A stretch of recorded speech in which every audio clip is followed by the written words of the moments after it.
I'm like everybody. I get an impression about people from the media.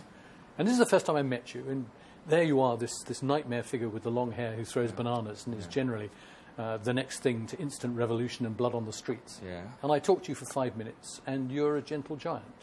How do you reconcile those two? Oh, I think, well, we are all human beings. Sometimes we show a part of us, sometimes we show the other part. Because, I mean, looking at your politics from the outside, obviously I'm not there as an actor, I sometimes wonder, are you frustrating yourself? What you want, I would have thought any intelligent human being I think it's the job of the psychologist to understand my ego and super ego.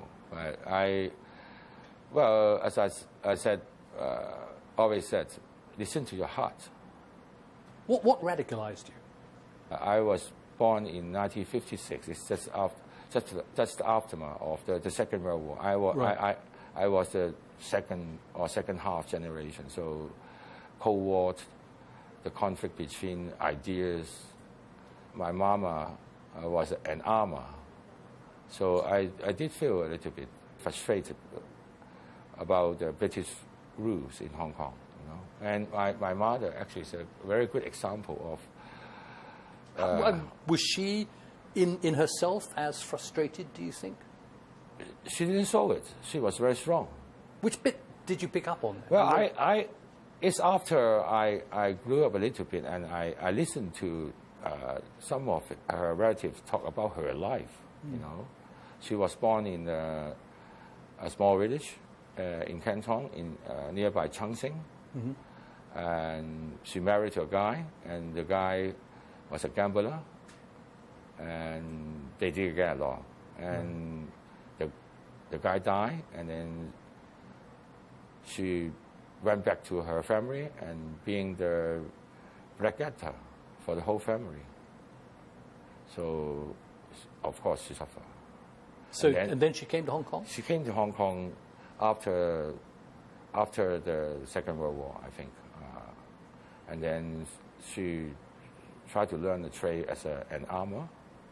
She did success, but unfortunately, she was ill, and then she met my father. I don't think that they have love, but my mama need to survive, so married to a guy much older than her. Yeah. And then she gave birth to me, and they didn't get along. Right. And then my father disappeared. So you grew up as an only boy, with your mum working hard?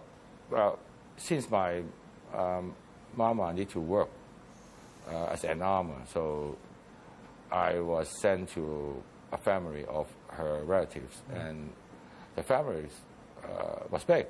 Right. They got 7 children, so I became the black sheep. Yeah. I got all the blame. So that's why I like to read a lot, because I think reading is a very, very, very silent world, you know. Yeah. Nobody bother you. You betray the book cannot betray you. You throw them away if you don't like them. What did you do when you left school? I was fond of the idea of Maoism at that time, you know, since my mother was a supporter of the communist regime, you know. I think accordingly to her own experience. Right. I think she thought that the communist actually is a liberator. But she left Guangzhou? There's a bit of a contradiction there? Yeah, it's a bit of contradiction. Yeah. Yes, because in one hand, she fled. On the other hand, she watched the changes after the communist rules. In the first few years, it was not bad, you know. Right. So I think she thought that she was nobody, but you know, in a colonial Hong Kong, but all of a sudden, China stood up. Right. And Chairman Mao said that, oh, the Chinese people stood up. So, right. Yeah. But now you grow up. You might say she became more patriotic. But you grew up then in Hong Kong, and you became radicalized and profoundly against the British colonial system. The story was very long, actually. And then I became a Maoist when I finished my primary school, and then I went Primary to school? Wow. I went to secondary school. It's a government school, and it was in the memory of a governor called Clementi. Mm-hmm. So I met those Maoists. Right. I was really, really impressed by them, and I met a mentor there. She was arrested and beaten up and tortured and went to jail. He made his big statement in court to condemn the colonial rule. Mm-hmm. He was my mentor. And you've kept that in your mind ever since? Yes, and then up until the downfall of Nim Pal, who were supposed to be the official successor of Chairman Mao, and all of a sudden he became a traitor, right, condemned by the whole nation, and I thought there was something wrong. So have you've had a change of mind? Or change of mind, very frustrated, and then I went along reading a lot of different kind of philosophy and theory about socialism, and then eventually I became a Trotskyite. So Trotsky, you got your trademark Che Guevara T-shirt on. Failed revolutionaries? Is there something? They all fail. I mean, the paradox of the revolutionary hero is that when communists succeed, they rewrite the history. Mm. You know what I mean? Yeah. And then it's all fake. But the failed revolutionaries, if they got into power, would they have been like everybody else? I cannot guess whether Trotsky will become a tyrant. Actually, there should be a genuine democracy to do the check and balance. You cannot rely on the leaders. Of course. You know what I mean? Yeah. No. Who would? You can appreciate those statesmen or politician, whatever you call. Right. But you need to keep an eye on them. Don't let them become a big brother who always watching at you. You watch. You know what I mean? You watch them. Yeah. Vice versa. But the way you go about watching, it seems, is extremely combative. But what about meeting them halfway? If you need to compromise, yeah, you compromise. You know what I mean? If you think about those people who suffer, you got courage. You will become courageous to make compromise. Right. If you need to. So, would you have compromised going to Shanghai by thinking, well, if I got to talk to these guys... I don't need to compromise. You don't need to. Why not? Because they invite me. I didn't beg for them. Right. But then you kind of kicked them in the eye. I didn't. By going along with stuff. They stopped me. They stopped me. Yeah, but you knew I didn't stop them. But you knew they stopped me. They checked my luggage. Right. I didn't check their luggage. They told me... They tried to tell me off. And you said nuts. No, I said, well, how come you need to assist my open letter to your senior officials? Mm. It's mine. Right. It's not yours. And what did they say? It's always too sensitive. Okay. It seems that they have some kind of disease, you know. Right. Like Hong Kong food. It's too sensitive.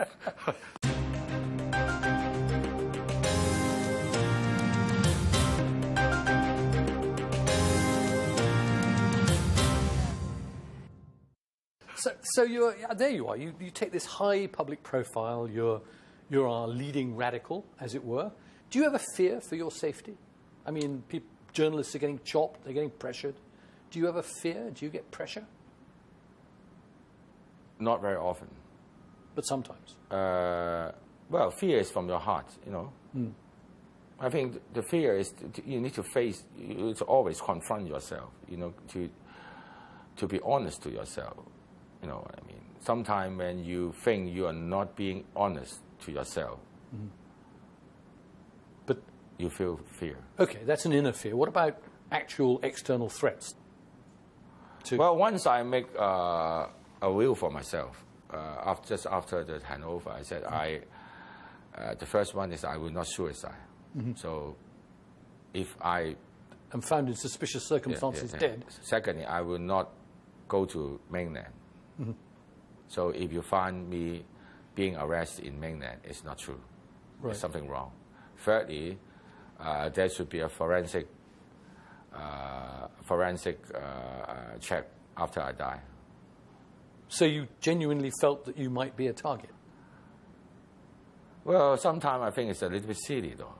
You know what I mean? I'm a small potatoes. There are many of big. Do you ever feel that you are actually marching to the beat of their drum? They want a Democrat like you, so that all the people in the Hong Kong Club and other such places have their views of democracy confirmed. That's why I never try to keep my mouth shut.